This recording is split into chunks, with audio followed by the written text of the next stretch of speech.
అశ్వ సంవత్సరంలో కైలాస యాత్ర Shri Gayatri tours and travels 8977349696. నమస్తే, వెల్కమ్ టు ఇట్స్ యూటీవీ. నేను సురేష్. మొత్తం మీద ప్రపంచవ్యాప్తంగా యుద్ధాలు సాగుతున్నాయి. అమెరికా, ఇజ్రాయెల్ పూర్తి స్థాయిలో ఇరాన్ పైన దాడి చేస్తున్నటువంటి సందర్భాలు మీరు చూస్తున్నారు. కానీ మొత్తానికి రీజన్స్ ఏంటి అనేటువంటి ఇష్యూలో కనబడితే, మొదటిది ఇరాన్ తయారు చేస్తున్నటువంటి అణ్వాయుధాలకు సంబంధించినటువంటి అంశం తెర మీదకి వస్తుంది.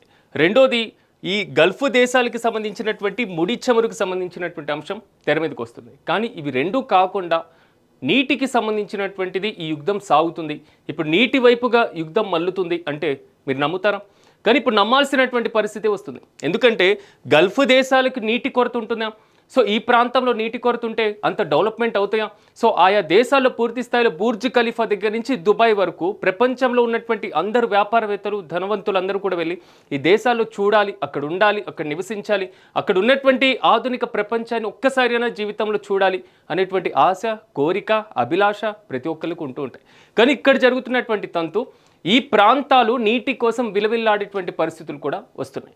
సో మనకైతే పుష్కలంగా నీరు వస్తున్నాయి. సో భారతదేశంలో ఉన్నటువంటి గంగానది కానివ్వండి, యమునా కానివ్వండి, సరస్వతి కానివ్వండి, సో దక్షిణ భారతదేశంలో ఉన్నటువంటి గోదావరి, కృష్ణా రివర్స్ మనం అందరూ బేరీజు వేసుకున్న తర్వాత పుష్కలంగా నీటి వనరులు కనబడుతున్నాయి. రాయలసీమ ఇతర ప్రాంతాల్లో ఎక్కడో సో కొండా కోణంలో ఈ మధ్య కాలంలో కాలువల ద్వారా సో లిఫ్ట్ ఇరిగేషన్ల ద్వారా నీటిని సరఫరా చేస్తున్నాం. కానీ సముద్రపు నీరు తాగితే పరిస్థితి ఎలా ఉంటుందో అర్థం చేసుకోవచ్చా? ఇప్పుడు జరుగుతున్నటువంటి తంతు కూడా సో గల్ఫ్ దేశాలకు సంబంధించినటువంటి అంశం మీద ఇదే అంశం చర్చకు వస్తుంది. సో డీశాలినేషన్ అంటూ ఉంటారు. డీశాలినేషన్ అంటే ఏంటో తెలుసుకునే ముందు సో యుద్ధం అంటే పూర్తి స్థాయిలో సో భారీగా యుద్ధ వైపుణ్యం కూడా సాగుతున్నటువంటి పరిస్థితి ఉంది. కాబట్టి ఈ యుద్ధంలో తీవ్రంగా ప్రభావితమవుతున్నటువంటి ఈ బెహ్రీన్ అనేటువంటి ఈ దేశం గురించి ఒక్కసారి మాట్లాడుకుందాం. ఈ బెహ్రీన్ అనేటువంటి ఒక దేశం సో మొదటిసారిగా ఇరాన్ పూర్తి స్థాయిలో బెహ్రీన్ మీద దాడి చేసిన తర్వాత రెండు చేతులు నమస్కరించి మాకు ఫస్ట్ యుద్ధాన్ని ఆపేసేయండి. సో ఇరాన్ దాడి చేసింది ఈ బెహ్రీన్లో ఉన్నటువంటి డీశాలినేషన్ ప్లాంట్ మీద దాడి చేస్తే ఆ దేశంలో ఉన్నటువంటి 40% మంది పౌరులకి నీటి కొరత ఏర్పడుతుంది. నీరు లేనటువంటి పరిస్థితులు ఏర్పడుతున్నాయి. సో ఇలాంటి సందర్భంలో మేము అనవసరంగా మమ్మల్ని యుద్ధంలో లాగుతున్నారు, మీరు ఏదైనా యుద్ధం చేసుకోవాలంటే ప్రధానమైనటువంటి దేశాల మధ్య చేసుకోండి తప్ప సో బెహ్రీన్ లాంటి దేశానికి మాకొద్దు అని తొలిసారిగా ఇది బహిర్గతంగా సో ఇరాన్ పైన విమర్శల వర్షం కురిపించినటువంటి పరిస్థితి కనబడుతుంది. సో సాధారణంగా మనం ముందు నుంచి భావిస్తున్నాం సో ఇరాన్ పైన దాడి చేస్తే ఇరాన్ ఇక్కడ ఉన్నటువంటి ఈ హార్ముజ్ జలసంధిని క్లోజ్ చేస్తే ఇటువైపు నుంచి వచ్చేటువంటి నౌకలన్నీ ఇటువైపు రానికుండా సో భారతదేశానికి పూర్తి స్థాయిలో చమురు ఉత్పత్తి, దిగుమతులు, ఎగుమతులు నిలిచిపోతాయి. సో భారతదేశం నుంచి అటు వెళ్లాల్సినటువంటి కోడిగుడ్ల దగ్గర నుంచి ప్రతి ఎగుమతి కూడా నిలిచిపోయేటువంటి పరిస్థితులు కనబడుతున్నాయి. కాబట్టి హార్ముజ్ జలసంధి ఇరాన్ తన ఆధీనంలో పెట్టుకుంది. కాబట్టి ఇక్కడ ఉన్నటువంటి యుఏఈ కానివ్వండి, సౌదీ అరేబియా కానివ్వండి, కువైట్ కానివ్వండి, బెహ్రెయిన్ కానివ్వండి, ఖతార్ కానివ్వండి, సో ఇక్కడ ఉన్నటువంటి ఇరాన్ ప్రాంతాలు కానివ్వండి, అంటే ఈ మొత్తం కూడా గల్ఫ్ దేశాలు సో పూర్తి స్థాయిలో ఎఫెక్ట్కి గురయ్యాయి. కాబట్టి యుద్ధం జరుగుతుంది. ఆ తంతు అయిపోయింది. సో ఇరాన్కి సంబంధించినటువంటి అణ్వాయుధాల తంతు కూడా అయిపోయింది. ఇప్పుడు కనబడుతున్నటువంటి అతి కీలకమైనటువంటి అంశం సో ఈ నీటి దాడులకు సంబంధించినటువంటి అంశాలే ఇప్పుడు తెర మీదకి వస్తున్నాయి. సో అమెరికా కూడా ఇరాన్లో ఉన్నటువంటి సో ఒక కీలకమైనటువంటి ప్లాంట్ మీద కూడా దాడి చేసినటువంటి పరిస్థితులు. సో ఈ డీశాలినేషన్ అంటే ఏంటి అనేటువంటి ఇష్యూని ఒక్కసారి మనం చూద్దాం. ఈ ప్రాంతాల్లో ఎక్కువగా సో పూర్తి స్థాయిలో ఎడారి ప్రాంతాలు ఎక్కువగా ఉన్నటువంటి పరిస్థితి. ఒకప్పుడు సౌదీ అరేబియాని మనం చూసుకున్నప్పుడు సో ఎడారి ఎక్కువగా కనబడుతుంది. ఇక్కడ ఉన్నటువంటి ఈజిప్ట్లో ప్రపంచంలోనే అతిపెద్దదైనటువంటి సహారా ఎడారి ఉంటుంది. సో మనకి ఇక్కడ రాజస్థాన్ ప్రాంతంలో ఉన్నటువంటి థార్ ఎడారి ప్రాంతం అటు పాకిస్తాన్కి, అదేవిధంగా రాజస్థాన్కి.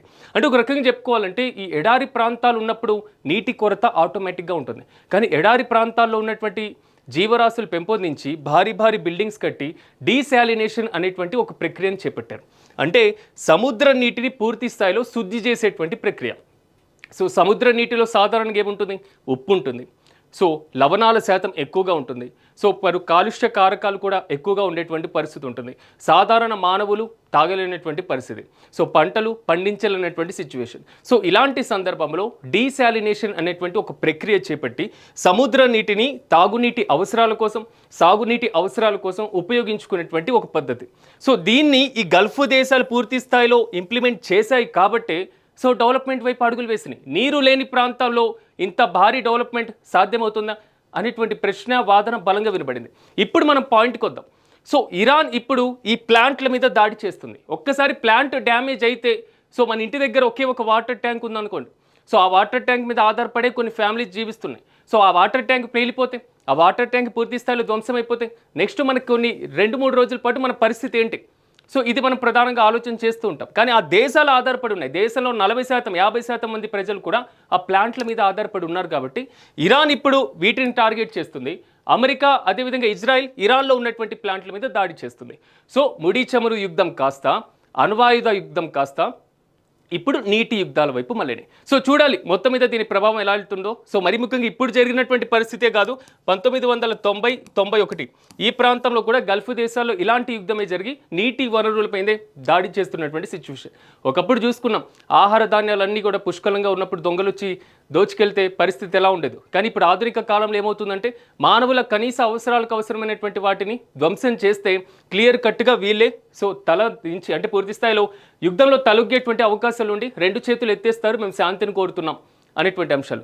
రోజు తినేటువంటి ఆహారం, రోజు తాగేటువంటి నీటి మీద దెబ్బలు పడితే సో ఏ ఒక్కరు కూడా యుద్ధానికి సిద్ధంగా ఉండేటువంటి పరిస్థితులు ఉండవు. సో తాజాగా జరుగుతున్నటువంటి యుద్ధం కూడా ఇలాంటి నీటి యుద్ధం వైపే వెళ్ళేటువంటి పరిస్థితులు కనబడుతున్నాయి. ఓవరాల్గా చూద్దాం, సో నీటి యుద్ధాల వైపు మళ్ళినటువంటి నేపథ్యంలో నెక్స్ట్ ఏ వైపు తిరిగేటువంటి పరిస్థితి ఉంటుంది, అసలు శాంతి స్థాపన జరుగుతుందా లేదా అనేటువంటి అంశం. ఓవరాల్గా ఈ డీశాలినేషన్కి సంబంధించిన ప్లాంట్లపైన దాడిపై మీరేమనుకుంటున్నారో కామెంట్స్ రూపంలో తెలియజేయండి.